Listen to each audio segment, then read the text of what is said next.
Tonight's forum is being hosted by the New Sharon Sun and Oskaloosa News.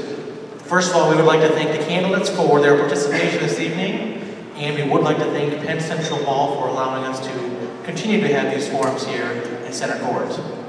Joining us this evening, we do have Dustin Hite, the Republican nominee for House District 79. Also, we have Nick Ryan, the Libertarian candidate for District 79. Democrat candidate Samantha Keith did receive an invitation from us. We did receive word that she is unable to attend this evening, and we do respect that. We have developed a list of questions that have not been shared with the candidates, and we will also be encouraging audience participation this evening. If you do have a question, just come up here, get a hold of Ken or myself, and we will get the microphone to you. We really do not have an overall time limit set for this evening. We're going to take questions, or we're going to give questions to the candidates until it appears that everybody's curiosities has been satisfied. My name is Charlie Comfort. I am the editor of the Sigourney News Review, which is a sister paper of the New Sharon Sun. Myself and Ken Alsop, the webmaster of Oskaloosa News, will be moderating tonight's forum. Tonight, we really don't have a strict format that we're going to be following this evening. However, if we feel as though a candidate is not answering the question, we do reserve the right to refocus the discussion. Candidates, you may be asked to clarify and further define your statements if this is the case. So we will go ahead and get started with opening statements, and we'll start with Dustin Hite. This is working. Perfect. First off, I want to thank Oski News and the New Sharon Sun for sponsoring this. It's a very prideful moment for me when I see my local hometown paper being involved in something as important as this. But for those of you who do not know me, my name is Dustin Hite. I'm a lifelong resident of Mahaska County, Iowa. I grew up on a century farm outside of New Sharon by the big community of Lower Grove, if you know where that is. I'm a graduate of North Mahaska High School, Central College, and went to and graduated from the University of Iowa Law School. I live in New Sharon with my wife Kate and our 2 daughters. My wife is a school teacher at North Mahaska Schools where she teaches junior high English. I'm an attorney here in Oskaloosa, and I looked at my law license, and tomorrow it will be 9 years that I've been a licensed attorney. Spent all that time with the Hesslinger Law Firm here in Oskaloosa. I've also had the great privilege of being the mayor of the city of New Sharon for the past almost 7 years. And I'm running for the Iowa House for the same reasons that I ran for the mayor of New Sharon. This is my hometown. This is where I grew up. This area is extremely important to me, and I want to make sure that we in rural Iowa, and specifically southeast rural Iowa, don't get left behind. And I think we do that in a couple ways. First and foremost, I think we need to ensure that Iowa and rural Iowa continues to grow, and we do that by ensuring that we have a competitive tax structure. We do not want businesses to relocate or not move to Iowa because it's too expensive here. We don't want families to do the same and decide not to live in Iowa because the tax rate's too high. We need to encourage business-friendly climate because that's where people work, that's where entrepreneurs earn their keep. All of that is extremely important, and we do that, again, by ensuring that we don't have any needless rules and regulations, that the ones that we have are targeted and actually get the outcome that we expect. We also need to look at our transportation, roads and bridges, and some other infrastructure. And one of the big things that I think is extremely important for rural Iowa and southeast Iowa in particular is a high-speed broadband internet access. And so that's one of the things that I'd love to see all Iowans, especially those of us in rural Iowa, connected with high-speed internet. And you know, those are just a few of the reasons why I'm here tonight. Like I said, this is where I was born and raised, and I hope to make Iowa and rural Iowa a place where my kids decide to raise their family. So I look forward to your questions tonight, and as the campaign comes to a close and election day gets near, meeting with you, finding out the issues that are important to you, and certainly would appreciate your vote in November. Thank you.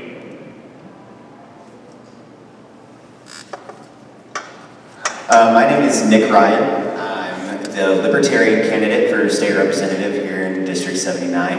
I grew up in New Sharon. I actually went to high school with Dustin. Lived in the area most of my life. I'm married to my wife, Brittany. I've got a 7-year-old stepdaughter named Sophia. We live in Beacon.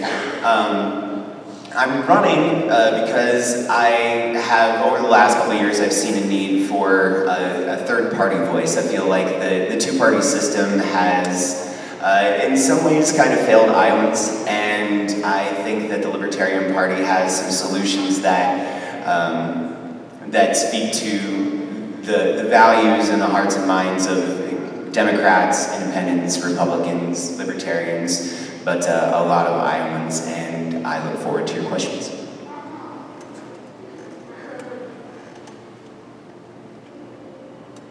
Alrighty, we'll start off with the first moderator question. So as recently as 2017, the Iowa legislature has considered bills to consolidate Iowa counties, citing possible cost savings of service. Do you believe in this? Do you believe in this idea, and is it worth considering in the legislature? We'll start off with Mr. Ryan. I'm a big fan of local control, and so consolidating counties to me would mean that you would have larger populations represented by fewer amounts of people. And so I think to really make sure that Iowans are adequately represented in the legislature and by their counties, that the counties should remain kind of small. You know, anytime we look at something like this, what we see is a push for this program for cost savings, and that's always a good thing. Anything that we can do to reduce costs in government's a good thing, but that reduction in financial costs comes with some other costs, and when you do consolidate counties like that, you do lose that local control that is so important, and I think that Iowans hold so important, is the ability to be part of their local government, to have a voice in their local government. And so I'm not sure that the consolidation of counties in general is a good thing for the state of Iowa.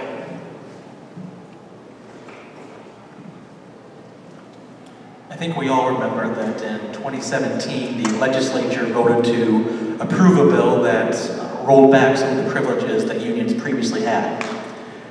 Number one, do you support that action?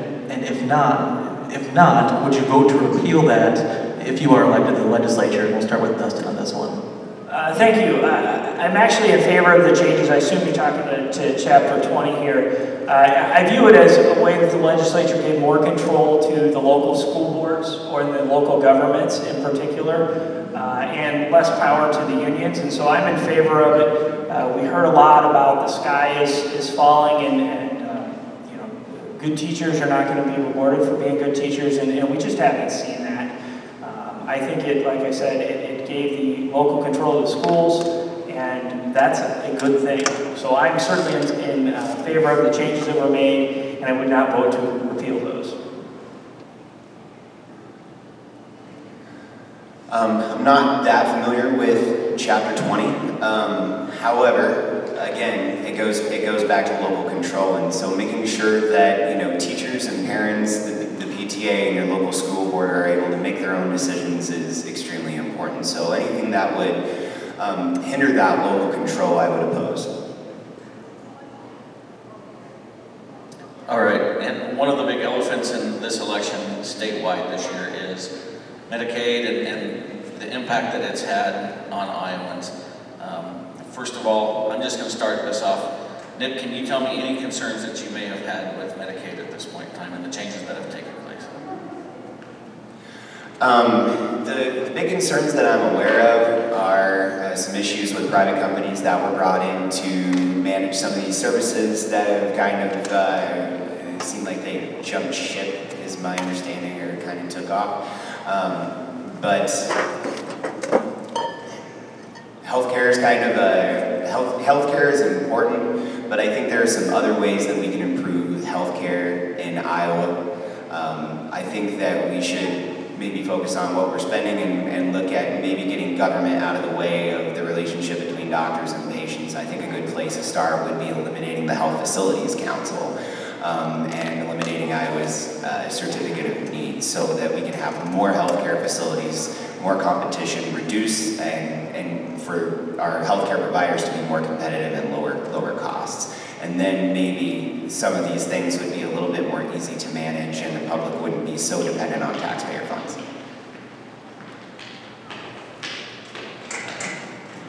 So some of the concerns that I hear from folks out there regarding the change in Medicaid is kind of, it's from all ends.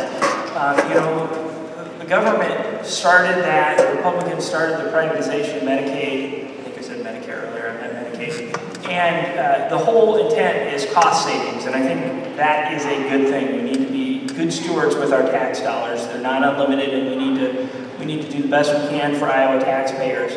But unfortunately, some things don't always work out like we planned, and I think that's kind of where the Medicaid is. You know, some of the concerns I've heard are from providers. Providers of health care aren't necessarily getting reimbursed for the services that they did provide that previously they didn't have an issue with.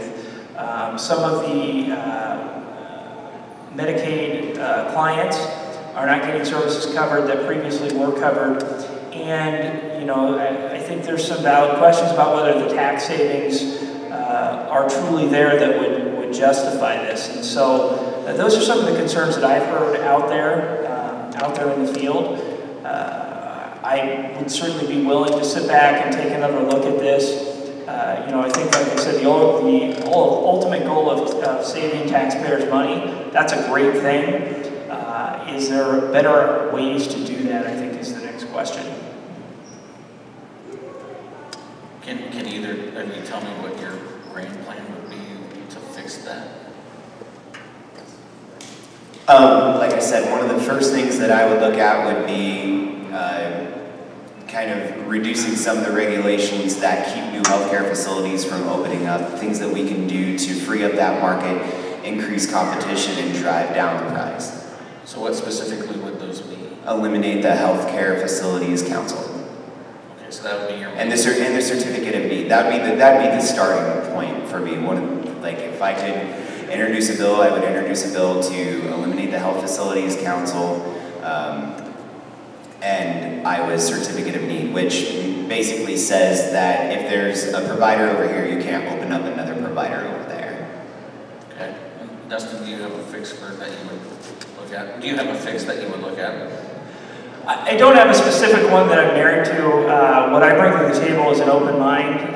One of the provisions that has been put out there is they're ASOs, I believe it's an administrative service organization, don't quote me on that. But essentially it's kind of taking the multiple different Medicaid companies and we make it one state, under one state ASO, where the goal is to increase healthcare, to increase quality of healthcare.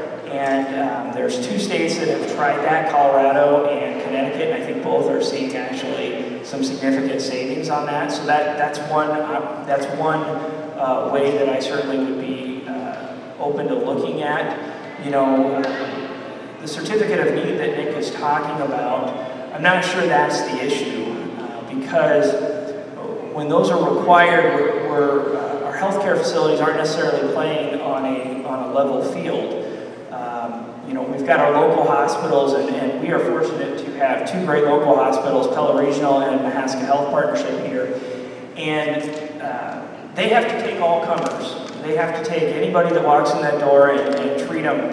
And without the certificate of need, I don't think it's any surprise to anybody, but some of those patients that walk through those doors, the hospital cannot keep its doors open based on what they make on those folks. They don't make money, they lose it. And so the certificate of need essentially helps keep those hospitals, our local hospitals, in business by not allowing you know, companies that come in and just take the profitable procedures and that sort of thing. And so I think when we talk about getting rid of something like that, we run a real risk of losing our local hospitals, not just in this area, but throughout the state. Rural hospitals are extremely important. Like I said, we've got two really great ones in this district, and I don't want to see those go away. I think Dustin makes a good point. but I still carry the opinion that more competition in the healthcare market is a good thing. The price of healthcare services is astronomical. You know, you can, when you go to a hospital and you get a product, when a certain product is given to you at, you know, hundreds of times the price it would be if you had gone to Walmart to get it. You know, I think there's a problem there, and I think if these facilities were forced to be more competitive, I think that we would see a reduction in the overall cost of healthcare services. Subsequently, I think we'd see a reduction in the cost of the health insurance premiums, and then I think we'd see a reduced tax burden. And you know, Dustin's right. We've got 2 great hospitals in the area. I don't want to lose them either, but I do think that it is time to force the healthcare industry to be more competitive. And as soon as Charlie's done with his question, I'll be over here to take questions from the audience. Iowa law makes it virtually impossible to remove an elected official from office in the middle of their term, short of conviction of a felony or removal from office by a judge. As a result, some municipalities in the region have seen bitter local government squabbles involving elected officials. Some states, namely California and Arizona, do have recall provisions which would allow the citizens to circulate a petition and call for an election to remove an elected official from office. Do you support establishing recall provisions in the Iowa Code to remove an elected official? We'll start with Dustin. It's not really an issue that I've ever thought about, Charlie, but I guess I would come down on the lines of no. I look at what those recall provisions do in the state of California, and I'd say the best they do is they cause chaos. You know, we do have elections. We have them, you know, for the Iowa House, it's every 2 years. For many local elections, it's either 2 years or 4 years. And so that's the citizens' ability to recall. You know, I'm aware of some of the issues you're talking about with local governments and local municipalities. I'm the city attorney for several small towns in Mahaska and Keokuk County. I think those are the only 2 counties that they're in. But, you know, the citizens voted for a certain person, and they voted for that person for a set term, and I think that people's votes need to count, and I think that's the way they count. It's final. So, just make sure they're not talking to me. I would have to agree with Dustin. I think that would probably cause more problems than it would alleviate, especially here in Iowa. You know, for local elections, we have those in our odd number years. Yeah, and like every 2 years for state representative, and if, you know, there is the law, there is the court system to hold people accountable if they break the law. And so I think that unless there's a real demand from the citizens, I don't think that we need recall provisions. Just wanted to follow up on the Medicaid question. Governor Branstad and Lieutenant Governor Reynolds privatized Medicaid, and from everything I've heard, it's been a disaster. People are dying and will continue to die as a result of privatization. It's not about cost cutting, it's about deaths. People are dying. Are either one of you willing to vote to repeal Medicaid privatization in Iowa, or do you want to just go down the road where the least among us die because of lack of services and lack of reimbursement? Eric, I think I already answered that. You know, as I said, I think the privatization of Medicaid started with all the best of intentions, and that was to decrease the cost to Iowa taxpayers. As you know, sometimes we do things and the results aren't what we expect them to be. And when that's the case, I think we as elected officials owe it to our constituents to have an open mind. And on this issue, I do have an open mind on addressing it, finding a better solution to it. But I also don't think it's any secret that the cost of Medicaid continues to climb, and it's simply unsustainable for the state of Iowa, and so we have to address both of those concerns: quality health care for Iowans, but also We don't have unlimited tax dollars. No. I will consider other options. Are you willing to vote to repeal? Is that a no? If there's a good alternative, sure. Would you like to answer that too, Nick? Could you repeat the question? Governor Branstad and Lieutenant Governor Reynolds privatized Medicaid in Iowa. We had a good system, low cost, effective, people weren't dying. Since it's been privatized, people are dying for lack of services. Companies are going out of business for lack of reimbursement. And I'm asking simply, will you vote to repeal the fiasco that is privatized Medicaid in Iowa? I would be extremely hesitant to do something that would have that big of an impact without having another go-to. So if I were presented with, you know, a better solution, I would definitely give it my very thoughtful consideration. I think we can do better. I think you're right about that, and I think it's terrible that people are dying. It definitely is worth some effort, but I think just a repeal and trying to, you know, flip a switch and going back to the way things were, I'm not sure that it would end up being that simple. But you know, it presented with a much better option, I would consider it. Alrighty, I'm going to continue on with do we have another question? Okay.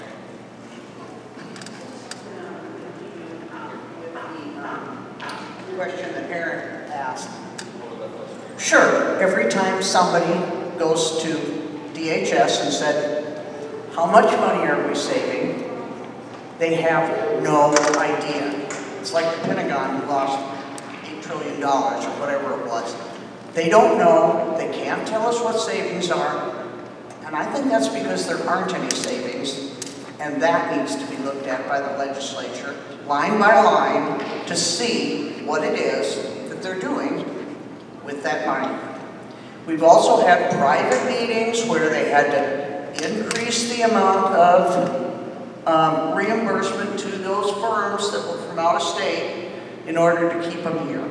So, considering those parts of the Medicaid scandal, what do you think about going back to the regular Medicaid where we had an excellent program in the state and it didn't need to change?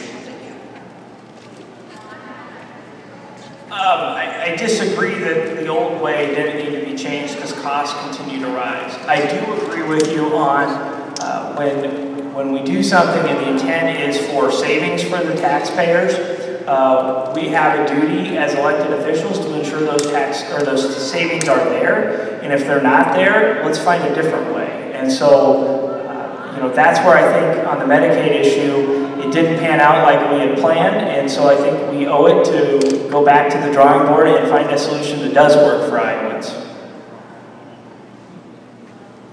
Like I had said earlier, presented with a better option, I would give it my thoughtful consideration. But again, one of the things that I would be looking for are ways to increase competition in the healthcare market, to reduce the overall cost of the services that are provided to people, make them more accessible, have more providers out there, and hopefully subsequently driving down the cost of insurance premiums. But as far as looking at what government agencies are doing with the budget and the funds that they are given, I think that it was definitely important to go through line by line, make sure that there's not fraud, make sure that there's not waste, make sure that there's not abuse, and make sure that if there is, that those people are being held accountable and the appropriate changes are being made.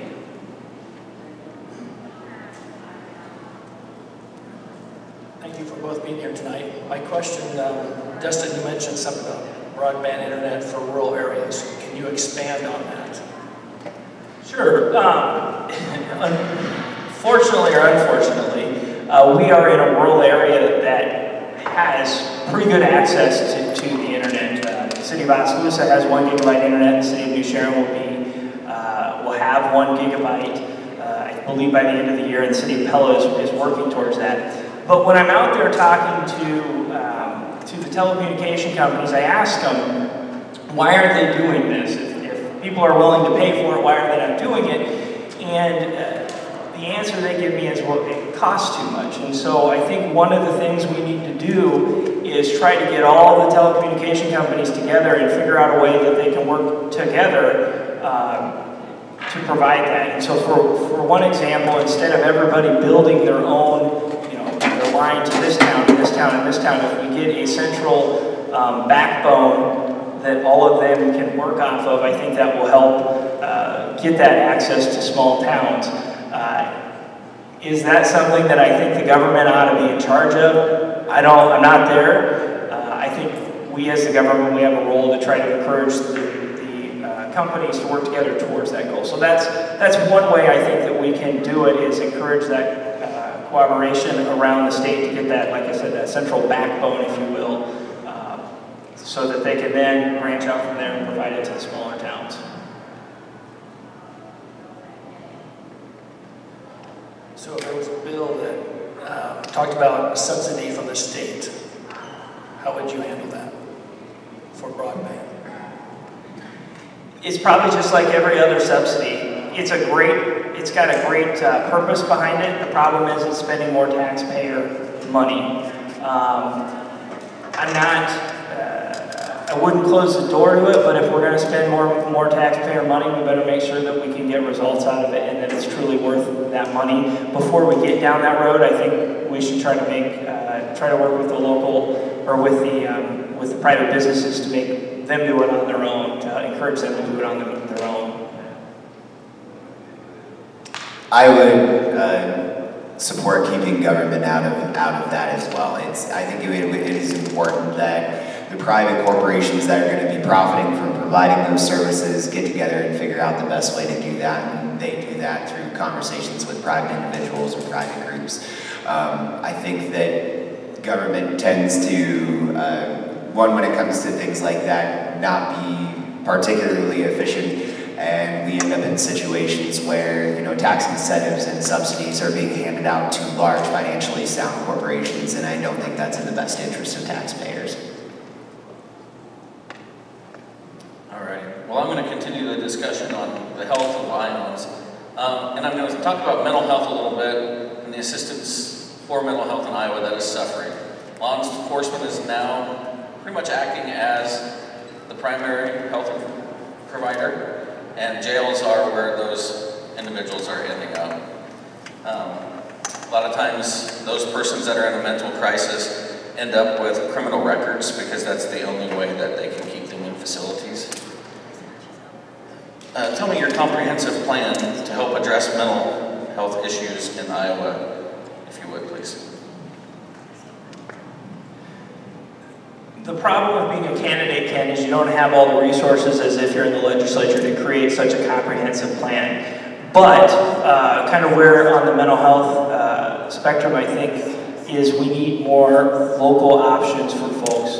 As an attorney, I've represented people charged with crimes, represented folks who have gone through involuntary commitments, and I see the inefficiencies of the system. For example, it's not uncommon for me to have a client, law enforcement picks them up, takes them to the hospital, the sheriff takes them clear over to Council Bluffs, Iowa, they bring them back for a hearing, and then they take them back to Council Bluffs, Iowa, and then when we're all said and done, we say, oh, well, we're good, and you're in Council Bluffs, you gotta figure out how to get back to Oskaloosa. And so one of the conversations I have started, really at the introductory phase, is we gotta think outside of the box on something like this. So what I've talked to our local county government, because they're the ones that are paying for all this, and some of the local hospitals, is let's think outside of the box. What if the counties took the money that they spend on transportation? I don't know what that number is, but what if they took that money and they said to our local hospitals, you keep we'll pay you that money that we're paying to transport these people, that we're obligated to transport these residents clear across the state for, you keep a couple beds open for us for mental health, we'll pay you that much to guarantee those spots because Mahaska Health Partnership had an inpatient geriatric psychiatry unit, and they closed it because of costs. It wasn't, they were in the red on it. And so I think it's outside of the box thinking like that it takes to address this issue. From my standpoint as an attorney who helps a lot of folks with these issues, the more local we can make this for them, the better off that they are. They have their family here, they have their support groups here as opposed to clear across the state. And so if there's a way we can do it more efficiently and we end up with a better outcome, those are the sorts of solutions, just like that example, that I'm looking for. One of the first places I would start is looking at what regulations are and what things and regulations are providing those services on a local level to be so expensive for the provider. And I think that would be the jumping off point, starting to get rid of those and see if that could maybe ease some of the burden and make it a little bit more cost effective for our local providers to provide those services, because we definitely don't want our law enforcement, being the front line of mental health. I think the next place to start would be having more competition. I think you get there through less regulation in that industry. And so, again, going back to, making it so that it's easier to open and maintain and operate that type of facility in our area would be really important.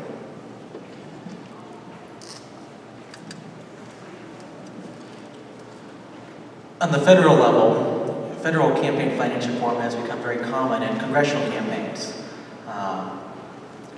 Various limits, such as limits on the amount of money you can contribute to a candidate in the primary and general election, are enforced. However, here in Iowa, limits such as those are virtually non-existent. First of all, do you support any type of campaign finance reform to align Iowa's campaign finance laws with the federal level? I'll start with Nick on this one. As far as campaign finance, I have a pretty broad view of how that should be. And I think that there should be limits on what corporations can contribute. I think there should be limits on what certain types of political action committees should be able to contribute. I think that individuals should be able to contribute as much as they want. I think that should be, protected under the First Amendment. I don't believe that corporations are people. I don't believe that PACs are people. So I think that they should have caps. As far as lining it up so that we're sharing the same forms and doing things the same way, I think Iowa has the right to make its own rules. Well, here in Iowa, corporations are prohibited from giving campaign contributions, so that's kind of been addressed. I'm not necessarily in support of any campaign finance reform, and here's why. Whether they be PAC contributions or whether they be individual contributions, that's people or groups of people using their resources to support their own cause. And so anytime we start putting limits on that, we start limiting people's ability to support their own cause. And so I would not be in favor of that. So segueing from there, the Iowa Ethics and Campaign Disclosure Board is really the only real campaign regulation body in Iowa. Essentially, if you're not running for the presidency or Congress, you report to them. In the past, Iowa Ethics has faced scrutiny from various campaigns for taking more of a hands-off approach to campaigns, particularly with in-kind contributions, coordinated outside group involvement in campaigns, and especially campaign reimbursements towards candidates for items such as mileage, meals, etc. Are these issues that you believe should be regulated more by the Iowa legislature, or would you support more of a hands-off approach to these issues as well?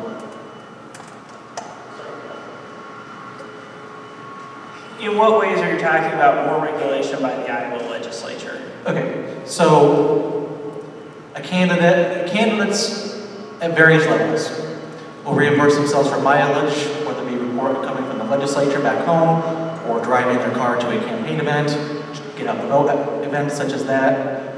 Candidates will reimburse themselves for buying a meal for themselves, campaign volunteers, family, while campaigning. Candidates can receive involvement from outside entities.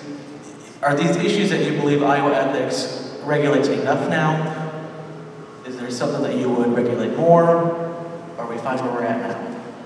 I guess without any specific examples of instances, I think the Iowa Campaign Ethics Board does a good job of what they do. While those issues are, important because they start to look a little bit different. I've never reimbursed myself for my campaign for any of that, but as a candidate, I can tell you, and I have a small district. Mileage adds up. I've added many miles to my car, and so especially, we get a lot more rural candidates for the legislature. District 80 over there goes from the northern border of Mahaska County clear down to Missouri, and so that particular thing, it costs money to be a candidate, and that's okay. That's how you can judge your candidates' willingness and what they're willing to put in their own skin. But I think the Campaign Ethics Board does a good job. I might be able to add some of that. We've had local candidates that have spent hundreds, even thousands of dollars on, quote, gas cards for volunteers. So, there's some really great spending that takes place. Pizzas and we're talking hundreds of dollars for pizzas. So, we're talking some really gray areas. Are those kinds of things, though, that you would be interested in actually exploring how those dollars are used? When you start to talk about those sorts of things, sure. And I guess the first question is, if it is an issue, why is the Campaign Ethics Board looking at it?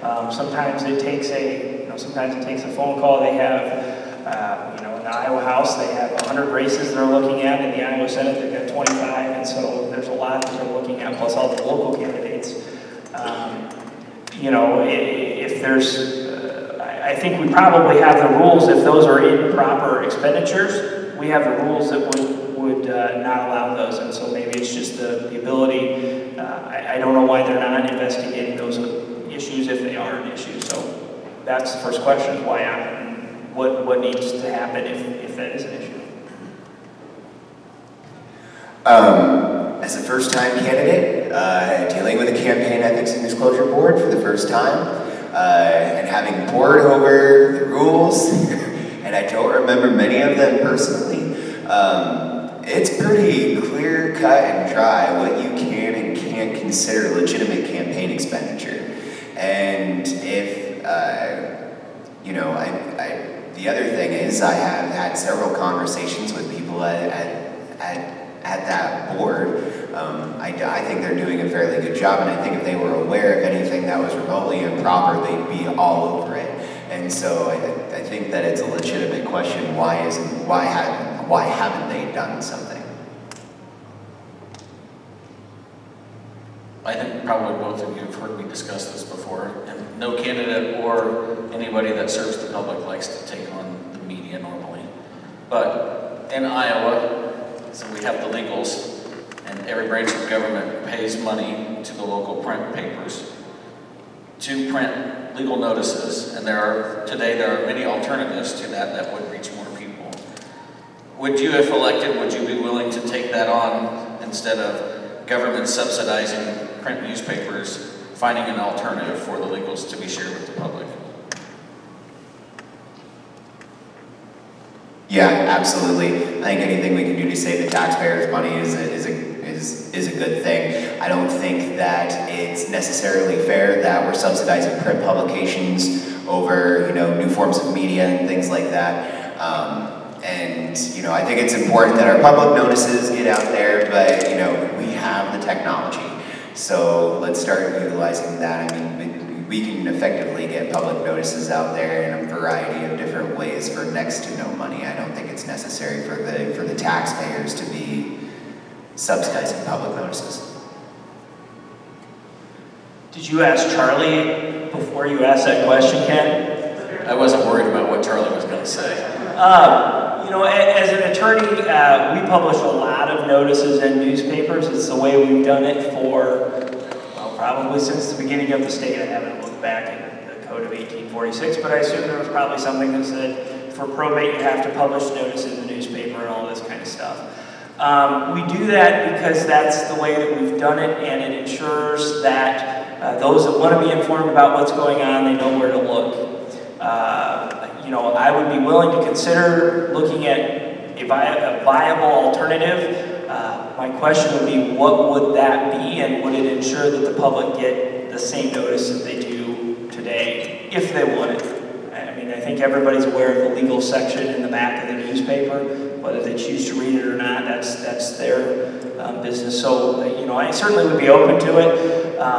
You know, one thought, we took or the legislature took the mechanics lien and mechanics lien registry from all the 99 counties and essentially centralized that in one website. I assume that's probably something similar to what you're looking at. If we can do it in such a way that ensures the notice is out there, that ensures it's accessible to the public, because people here in Mahaska County don't want to read the legal notices from Polk County.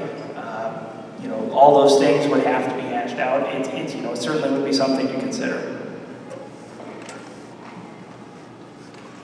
In Iowa, county positions such as county sheriff, county supervisor, treasurer, the like, are considered to be partisan positions. There has been an effort considered by the legislature in the past to essentially take away the party title from these positions. Do you believe this would be a good or a bad thing? And if elected, would you support such a measure? And we'll start with Dustin. You know, honestly, it's something that I've not really ever given any thought to. It's not been something that's on my radar. You know, I do at times question what the difference between a Democrat and a Republican recorder is. You know, they've got to record my deed, whether I'm a Republican or a Democrat, or they are. You know, I think what you're shortchanging on the party system is it allows people to kind of know where a candidate stands based on the party affiliation of them.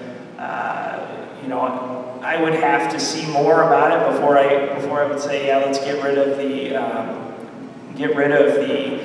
partisan titles. I will tell you, being elected city official, which cities are not partisan, you know, just because the fact you don't have a Democrat or Republican behind your name when you run, I'm not sure that makes a big difference in the city elections. People know where you stand. You know, conservatives tend to be conservatives, whether they're in the state government or the city government. So I'm not sure it does make a difference, but you know, if it's not doing the citizens good, then yeah, sure, let's take a look at it. Be worth looking at. I think it's kind of almost a First Amendment thing, you know, if a candidate, you know, whether it's local, county, state, or federal, wants to affiliate themselves with a party, I think that they ought to be able to affiliate themselves with a party. And, you know, I think Dustin articulated that well. It gives voters an idea of where they stand, and especially, you know, with something like your sheriff, somebody with that kind of authority. I might want another party affiliation. But, you know, if somebody doesn't want to announce their party affiliation, that's fine. If they want to run as a Republican, a Democrat, a Libertarian, an Independent, a Green, you know, I think it should probably be up to the person running and funding the campaign. Well, I'm going to give this opportunity once again if anybody has any questions that they would like to ask the candidates. Wave your hand at me. All right.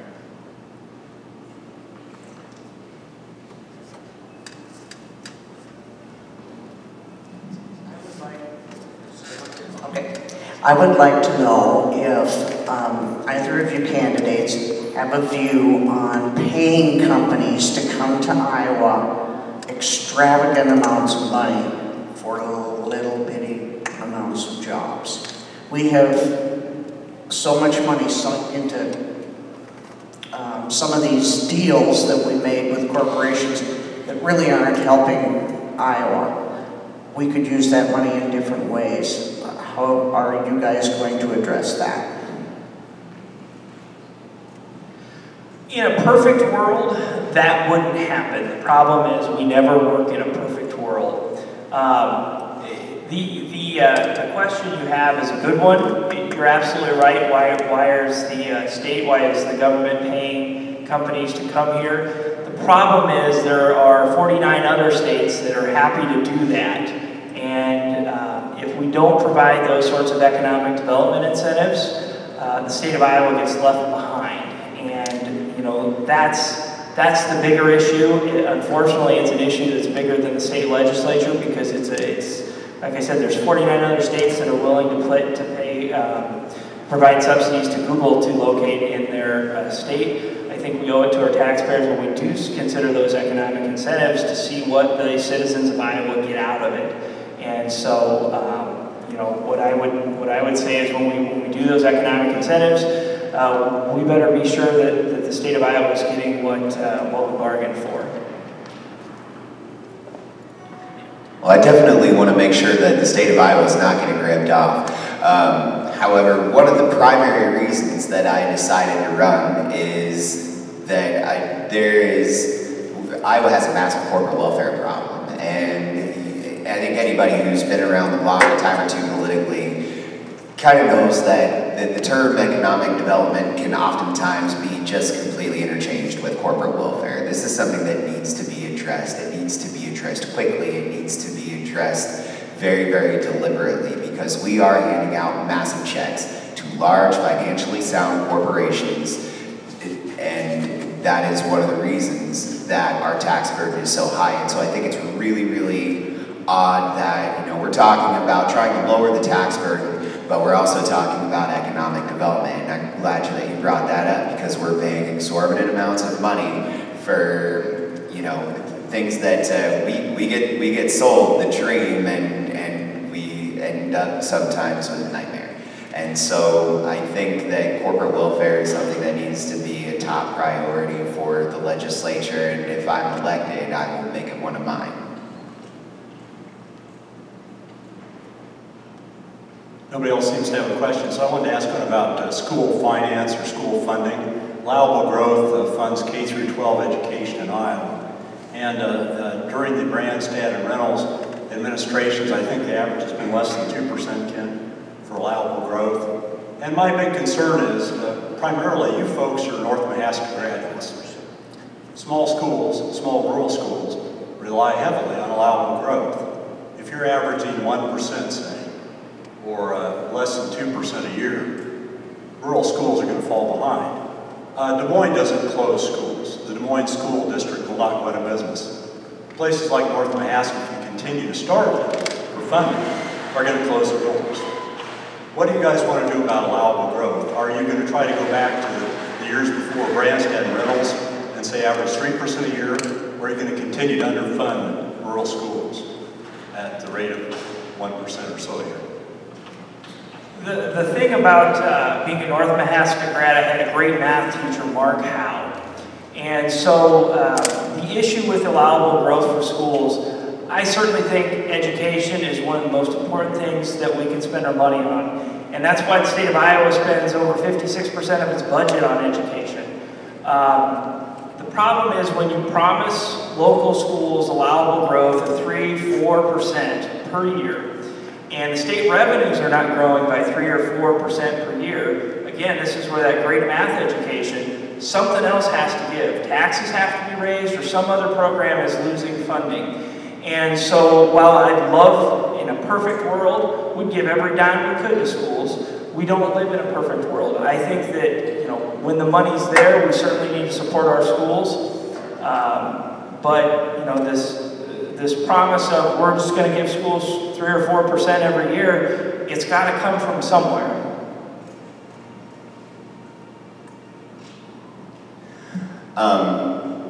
One of you're talking numbers that I'm not necessarily familiar with, and legislation that came before I started considering legislation. I've recently talked with Angie Livesey, the superintendent at North Mahaska, about, you know, what are some of the things that are kind of hindering that growth, and she said unfunded mandates. And I think that would probably be one of the, like, if I were elected, one of my starting points would be making sure that, you know, especially at the federal level, that our schools aren't having to be regulated by these unfunded mandates.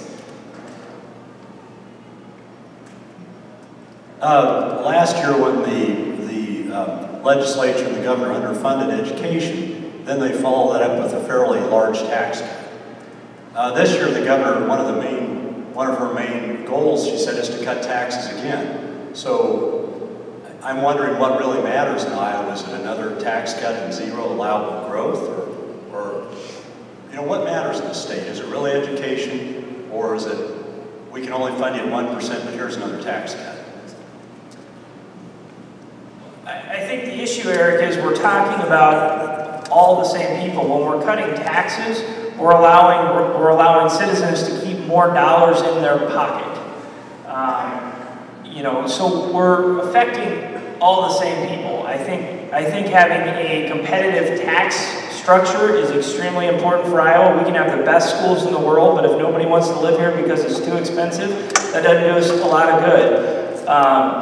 We do owe it to our schools to fund them, and we do that. And funding for local schools has increased substantially over the past several years. But a promise 3 or 4% of allowable growth, it's just not in the cards. Those numbers don't add up if the state revenues don't increase by that much.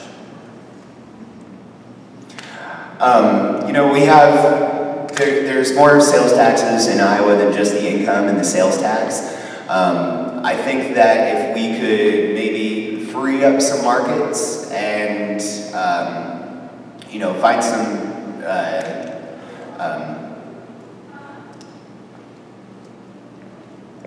I'm not sure how well this will go with my conservative friends, but I was kind of behind on cannabis reform and things like that. I think if we could maybe free that market up in Iowa. I was a bioscience and agriculture leader. I think it's a shame that Iowa is sandbagging that industry instead of being a leader. But I think if we could maybe bring that industry and maybe some others into Iowa, sports betting, things like that, we can find some new revenue. Continue to lower the sales tax, which is a tax on the poorest of Iowans. We can continue to drive down the income tax, which is another tax on the poorest of the working class. And we can still keep our schools funded. We can make sure that, people aren't dying, things like that. But I think tax is a really, really broad concept, and so we need to be talking about what taxes we're cutting and what taxes we're putting in place. To get back to the school funding issues, I think one thing that we can do for schools as well is to free the local school boards in their control of the money. They get a lot of money that is earmarked for certain things, for example, infrastructure. Well, what works in West Des Moines may not work in Oskaloosa. For West Des Moines, they may want a nice football stadium. For Oskaloosa, they may want a math teacher. And so I think removing some of those hindrances to local schools is extremely important, freeing up some of that money that they do get for the local school boards to decide. Nick is talking about legalizing marijuana. I'm not in favor of that. There are certainly a lot of issues that would come with that. Not the first being I'm an attorney and I look at our operating while intoxicated laws, and I think that's going to be a big issue. Talking with law enforcement, they see marijuana a lot of times as a gateway drugs to something that is more serious and more harmful. And I think we're still in the early stages of what we know about marijuana. Is it harmful? So you talked about that. That's not something that I would be supportive of. I would respectfully disagree that we're in the early stages of the cannabis industry. Several states have done well more than experiment with this. Colorado, Washington, Arizona, California, Michigan, and that's just to name a few. And not only is the continued prohibition of cannabis holding Iowa back from revenue that it could be having, it's also causing us to incarcerate. You're an attorney. You've represented me before, but we're incarcerating people for petty victimless crimes, and that is also a burden on the taxpayers. And I think we can figure out a better way to get around that. And I think that Iowans have enough common sense and enough personal responsibility that we can handle the beginning of cannabis reform here in Iowa. You know, I don't think it's worked out with all rainbows in some of those states that have done that. You know, as an attorney, like I said, I see people in all different aspects of their life. I represent parents in the juvenile court system where marijuana use is a big problem, and their ability to take care of their children puts their children at harm. I do represent folks who are involved in the criminal justice system, and one thing that the legislature did do on the driver's license thing this past year that I think was a good thing, and probably a hard one to get done is free up the driver's license sanctions for people with OWIs and that sort of thing. And I believe, I'm not positive, but I believe also for those with drug convictions to allow them to have temporary personal or a temporary restricted license to allow them to drive back and forth to what they need to. So there are some issues along that lines that I would agree with you, Nick, but you know, the legalization of marijuana, I don't think that's a good thing. You know, at one time we didn't think cigarettes were harmful either. I know a gentleman who was prescribed menthol cigarettes when he was 12 years old to get rid of his asthma. Doctors prescribed that. Thankfully that was a time long ago. So we don't always know what the serious side effects of some of these things are, and I don't think we're there on marijuana. I think a lot of the data's in. I don't think that we'd have that many states that would move forward with legalization if the data wasn't there. I don't think there's that many irresponsible legislatures in this country.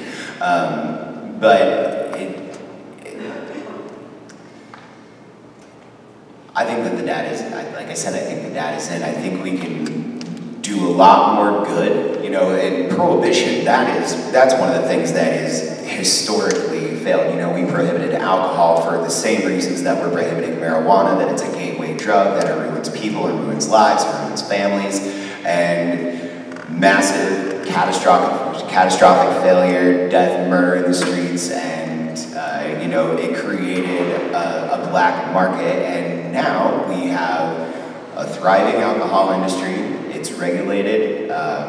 You know, people are well informed about it, but I think this notion that it's the gateway drug and that it's you know, that it's this destructive force. I think that's a lot of rhetoric, and I think that some of those things need to be reevaluated, and maybe under the light of some of the successes that have been had in that industry in other states.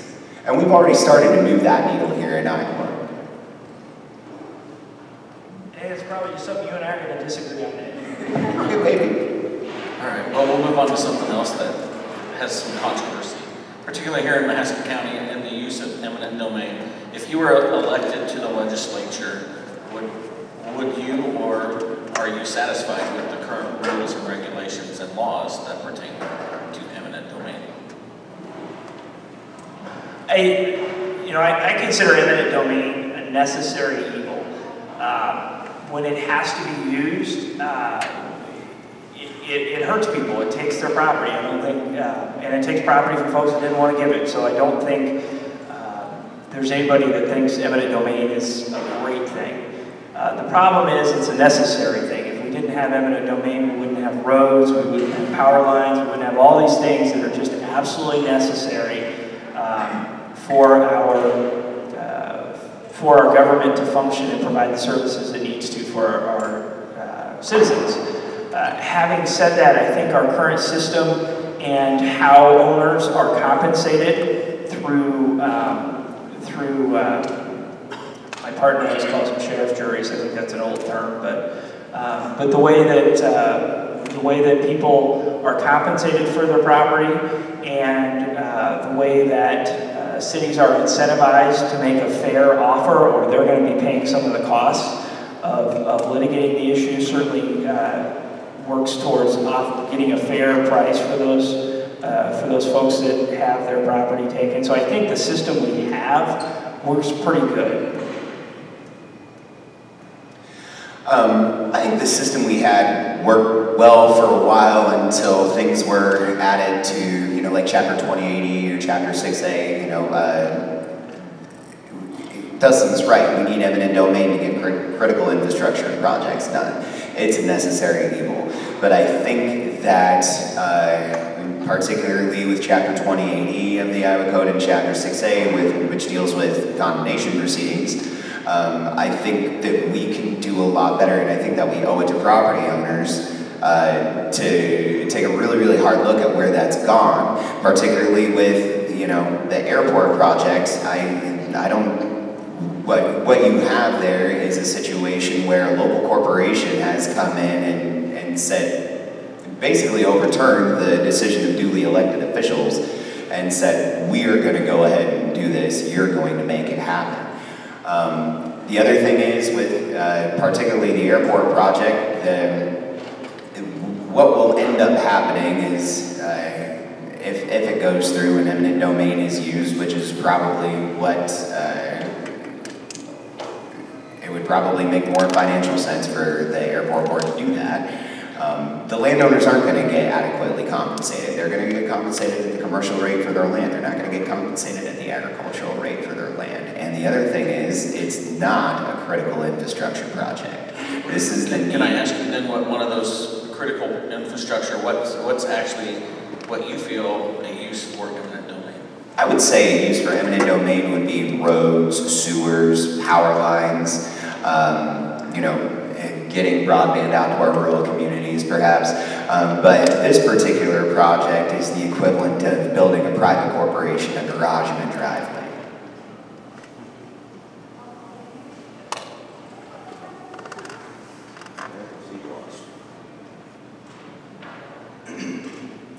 The past 2 summers here, the past 2 months here in Iowa have been dominated by a couple of rather tragic crimes here in the state, namely the Molly Tibbetts case and also the death of the Iowa State University student this past week. This has led to the discussion of the marriage of the death penalty, whether or not it should be brought back in Iowa.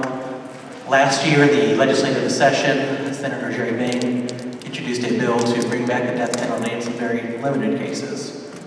Do you believe this is a discussion worth having? And would you support bringing back such a penalty? And we'll start with Dustin, the attorney. We have the greatest criminal justice system in the world. It's designed so that no innocent people are convicted. The problem is it's not perfect, and the death penalty is final. It's not much of a solace if someone's in prison for 50 years and you say, oops, we got it wrong, here you go. But it's a lot better than saying, oops, sorry, we put your husband to death 20 years ago. We didn't need to, it was our mistake. I think the problem with the death penalty is our criminal justice system is not perfect. And innocent people do end up in prison for crimes that they did not commit, sometimes even with confessions they made. And so that's my problem with the death penalty, is it's permanent and there's no going back from it. And so, you know, I'm not in favor of it. I would agree with Dustin on that. That is a final solution. There's no coming back from. As a libertarian, I believe in the non-aggression principle, and so that's kind of you know, I don't think it's up to another human being to take the life of another human being. So you know, that's kind of that would be my view on it. Dustin, you mentioned that you don't believe that you mentioned that the criminal justice system is not perfect. Is there any type of reform then that you would support for the justice system here in Iowa? Obviously, you're an attorney, you have more experience than many of us here in that. So, what's your insight there? I think the problem is there's no way to build a perfect system. The one we've got is a great system. I think a lot of technologies that we're having nowadays is helping alleviate some of those concerns about wrongfully convicted folks through police video cameras. You know, when body cameras became a big thing for police officers in the city of New Sharon, we got one because it protects our officer and it protects our citizens. You know, are there specific instances of reform in the criminal justice system? There's none that I have necessarily thought about in detail.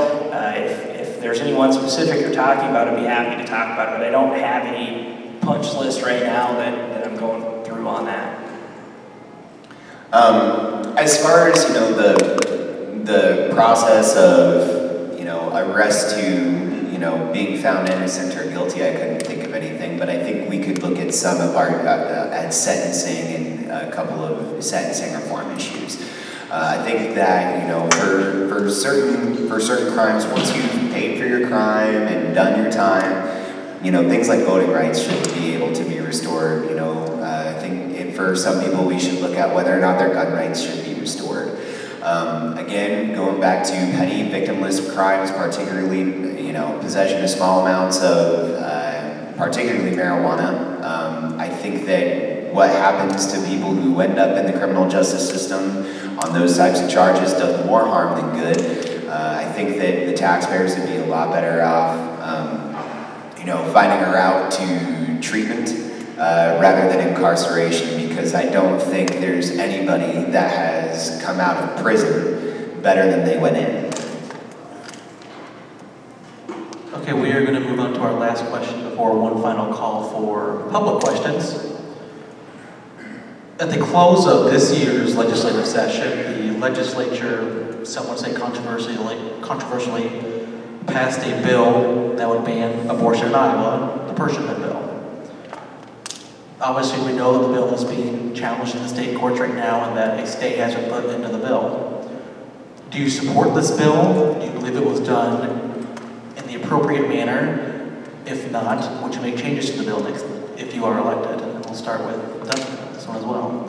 As I've said before, I'm certainly in favor of the fetal heartbeat bill. I think one of the big issues that when we talk about abortion, what we miss is talking about the unborn innocent person's life and their right to live. And so I'm certainly in favor of the heartbeat bill that was passed.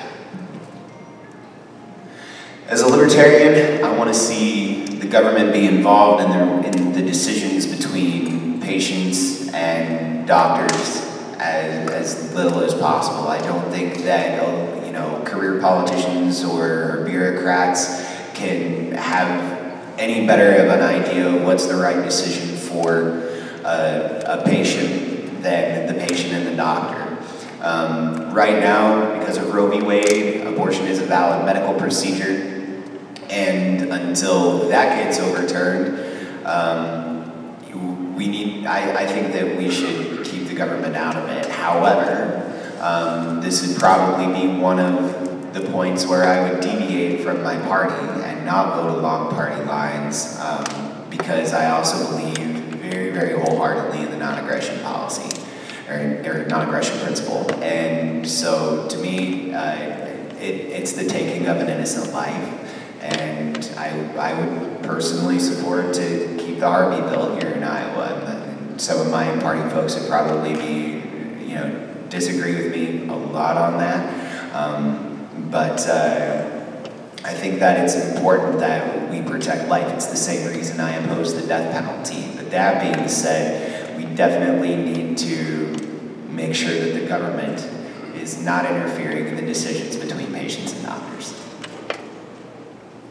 Alrighty, do we have anybody that has questions? This will be it for the night, so we have one over here. Do either one of you favor legalizing sports betting, and why?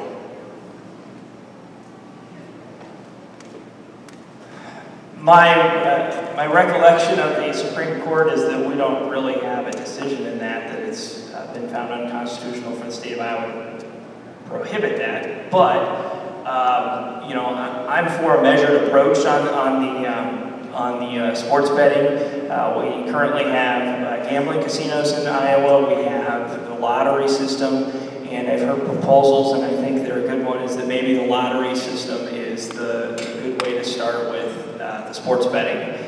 You know, if that's what people decide to spend their money on, that should be their choice.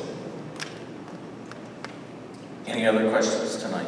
Can I answer that question? Sorry about that. So, yeah, I'm open to sports betting. I would be, our candidate for Attorney General, Marco Battaglia, is looking at some draft legislation to then hopefully somebody can introduce in the next legislative session. But I think sports betting is one of those markets that we can free up. We can generate some extra revenue. I think, again, that probably gambling professionals and not career politicians and bureaucrats know the best way to get that done. And so I would support keeping the government out of it as much as possible.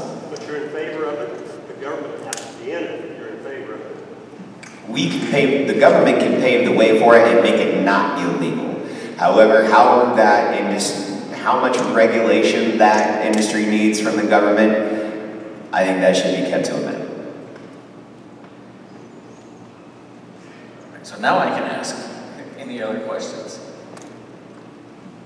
All right, I'm not seeing any hands. So I'm going to call or bring tonight to an end. And we'd like to thank Penn Central Mall and Mike Gipple for making this possible. We'd like to thank everybody for being here. And we'd also like to thank Dustin Hite and Nick for being here. You guys have been great. And so hopefully we'll see many of you tomorrow night for the Madison County Supervisors Forum. And Charlie's got one more update. Well, early voting starts here in about October 8th. So there we go. Everybody have a good night.